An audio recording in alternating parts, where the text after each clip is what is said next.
Alan, great to see you again. Great to be here. Head of Product and Technology now at QStream for a little over a year, I think. Yes, yeah, about 18 months now at this stage. Right. Very, very exciting working in a SaaS-based technology startup. It's fantastic being able to take ideas and see them come to fruition on a continuous basis. Very, very exciting. And so I'm guessing, or knowing you as I do, you have DevOps teams, right? And that means that you have everything on that team that you need to get it done, be that pre-prod or prod, right? And that's everything, right?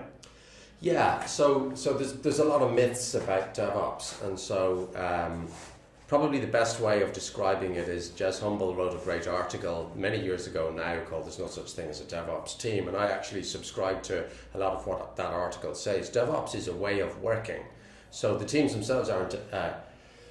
There isn't a dedicated DevOps team that looks after that. The application development teams have more responsibility for ops than they would in a traditional environment. Okay. And the secret is being able to do that in a way that still satisfies the needs of, for example, external regulators, internal regulators, and being able to satisfy what's necessary from a risk management perspective.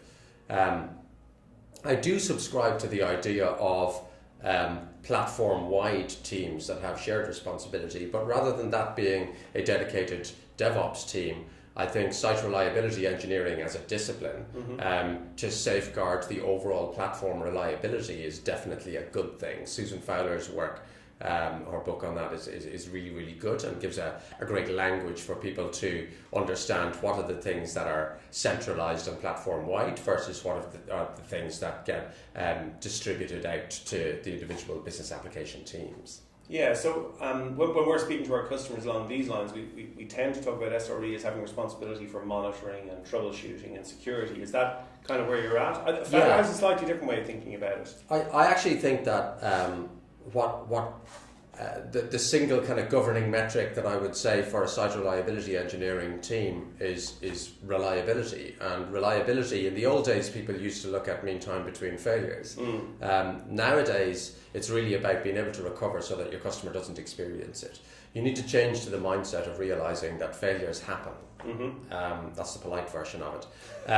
And adapting to that by having a focus on MTTR, the mean time to recover, is the key.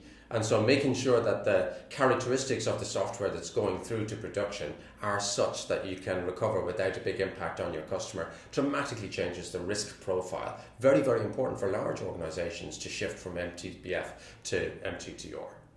Thanks, Alan.